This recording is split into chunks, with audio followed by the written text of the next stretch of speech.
My name is Danielle Farias. I am the director of Qlarity Breast Imaging. I run the El Dorado Hills site location and oversee the Novato site. And today I am here with Joe Cappello, who is one of the co-founders of Are You Dense Incorporation, which is a nonprofit foundation that's dedicated to helping educate women about breast density and what that means, and helping with passing a very important law, which is, if you're not familiar, it got passed last year. Is that right, Joe? That's Officially correct. last year? It was a year This ago, month, September 10th. this month, where it's now federally required that mammograms have to include what your breast density is. So, Joe, if you wouldn't mind, I'd love for you to add on that. My name is Joe Cappello. I'm the executive director of Are You Dense? And Are You Dense is a nonprofit organization that we started a number of years ago to basically educate women and men and families and children and kids and everybody about dense breast tissue and the ramification of having dense breasts and what you should know about dense breasts. Many people don't know the important things. When they go get a mammogram and the doc says everything is fine, it's not always true if you have dense breasts, if you only got a mammogram. Not always true. So that's who I am, and that's what we do. But let me go back. If you'd like, I'll tell you a bit of our story, Yeah, Danielle. I would love that. Um, in 2004, Nancy was diagnosed with stage 3C breast cancer after just weeks of a normal mammogram. Mammogram. It was normal. So just you need to picture the anxiety of all this. You've been told everything is normal and everything is great, but yet there's still an issue. Nancy felt a ridge on her breast. She says something's wrong. Her doc said, let's go get another mammogram. After the doc obviously knew that she had dense breasts, and a mammogram, um, having a mammogram being done when you have dense breasts is less than 50% accurate. So what we did was we went back to the doc and said, we've got information about breast density. The question is, why wasn't I told about my breast density? And that the issue here is that maybe this mammogram that we just did is not that accurate. And they said, well, let's do an ultrasound. Well, the ultrasound found a stage 3C breast cancer when the mammogram found everything was okay. Uh, and and and what we call that, the letter from the physician, is we call that a happy gram. Uh, just a lot of happiness, no Yeah. fat, and make them feel good. Everything is okay. So we just couldn't believe that. We talked to a few people who know the business very well, and we said we need to do something about this. After finding out that Nancy had uh, breast cancer, stage 3C breast cancer, that's not a joke. And she had many surgeries and mastectomy and went through it.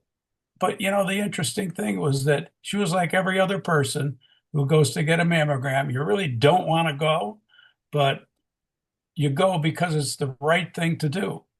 And she's always done the right thing to do. And then finding out that she's got a late stage breast cancer doesn't make sense. So after talking to a number of people and a number of informed docs and people who know, um, the general consensus is, well, it's the standard protocol that we use. And we said, well, if this is the standard protocol, we need to change the standard protocol when it comes to testing and diagnostics. And so that's what we set out to do. And that was 21 years ago. And so much has happened in the last 21 years. We never thought in a million years that we would be able to express our opinion about this and actually change, make a law, and change women's lives with an early diagnosis rather than a late stage diagnosis if you're going to have cancer. So what we ventured out to make some changes, and we were told many times that you'll never do it because there's too many powers to be, which only energized my wife because if anyone knew my wife, if she set out to do something, it was going to get done. So, so she spoke to anyone who would listen. She went to, you know, uh, groups, small groups, two, three people, to legislators and invitations to speak about her situation. Ended up being speaking all over the world. She's talked about dense breasts to anyone who would stand still and listen.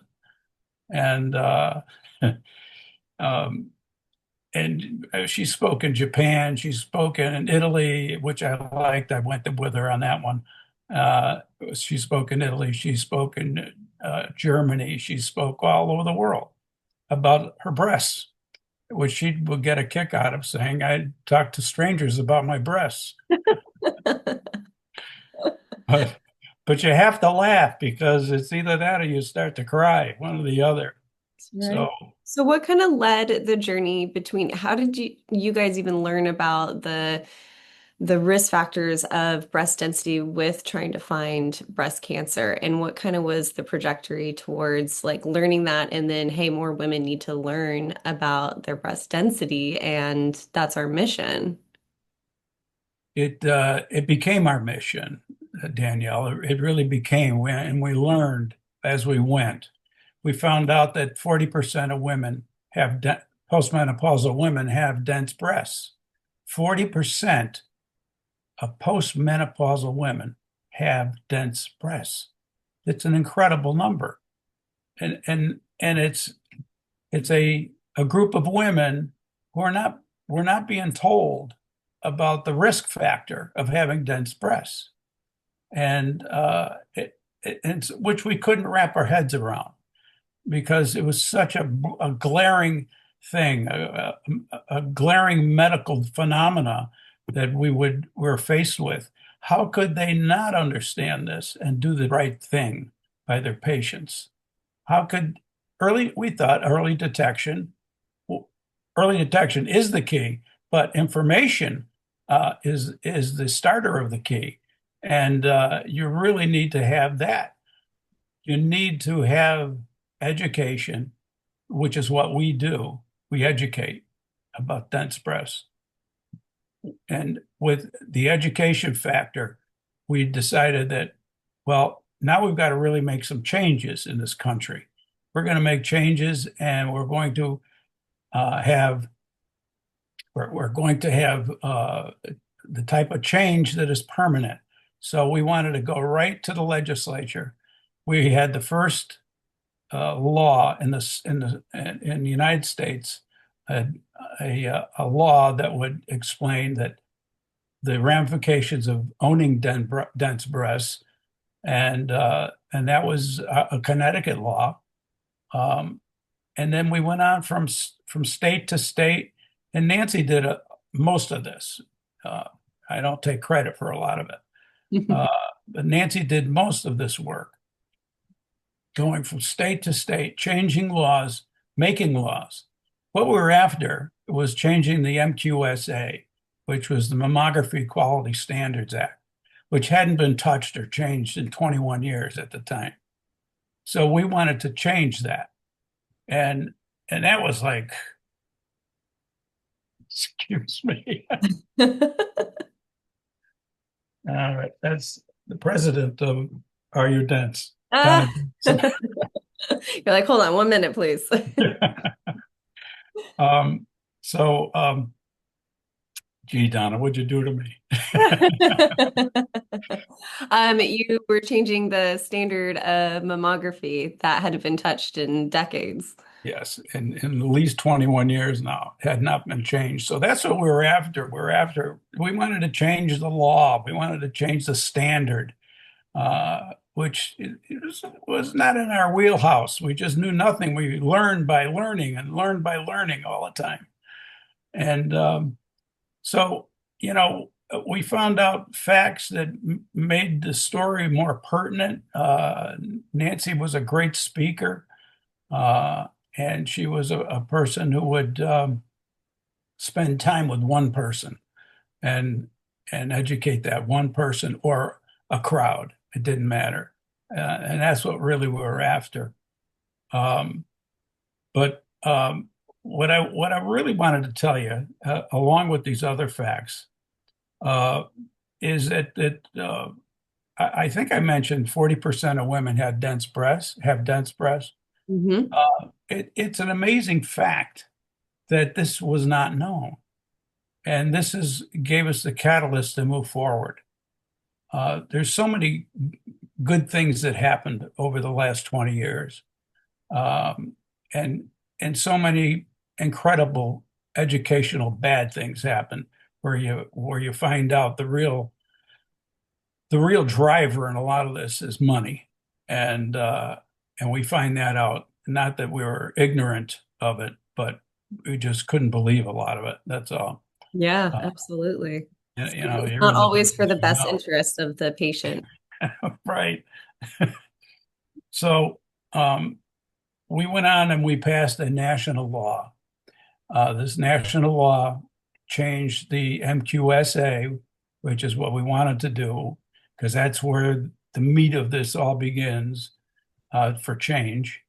And we had a lot of help from a lot of different, not organizations, but a lot of different legislators when they found out. I'll never forget, in the state of Connecticut, we went for our public hearing, and we only have 3 minutes to speak. Oh, wow. And yeah, and it was an amazing day because there was just myself and Nancy and a doc and my sister, and we spoke. And we're newbies. We didn't, we're just given the facts. So one of the legislators said, "Are you telling me that my sister and my mother could have dense breasts and they could be owning these things that could be terrible in my body and her body?" And I said, "Yeah, absolutely." He said, "Oh my God," they couldn't believe it. There's a lot of uneducation around it. Just people don't know that they have dense breasts until now, in the last year since it's been mandatory, and also what it means for screening and imaging, just what risk factors it holds and how it needs. I know that there was a an article published in the National Cancer Journal that was saying that women with dense breasts should be getting supplemental imaging, not just Yes. relying on mammogram, and how just a lot gets missed in it. Or also on the other end too, there's a lot of false positives as well, just because mammography can't quite identify what some findings are because there's obstruction from the dense tissue. Uh, Mhm. what's kind of your hopes and dreams for where this goes? What's your utopia that the RU Dense Foundation can bring to the world? That's a great question. um, Makes us bigger than life. I know. The utopia would be, um, moving on to another segment of what we're challenged to do, would be insurance coverage. Mm, Uh, and anybody in this type of business understands that you don't get too far unless you get insurance coverage. We have a number of different facilities that will screen women with dense breasts and not even charge them because it's so blatant, the breast density, and it's so obvious that they do it. Donna, my president, Donna Johnson, she works in a facility. She sees it all the time, and she says that we'll take them and we'll screen people who have no money, mm, can't pay for an ultrasound. We're finding out that ultrasounds are right now. There's 3D ultrasound. You will be able to find your breast density quicker, certainly with a finer tool such as 3D ultrasound. However, uh, getting back to the insurance component, if we were to have our way, we would have great insurance coverage. So would millions of other people for their own reasons. I don't think we're going to get very far until we have a national organizational thing where the president gets involved, the vice president gets involved, the people who are in charge of insurance in our nation get involved. You know, it's going through changes all the time. And we're not going to be able to do this one on our own. Yeah. Uh, but we will help anyone who wants to. So really, education is the key, and we go and speak anywhere we're asked to, and uh, and we feel as though we're doing a great service to the public in doing so.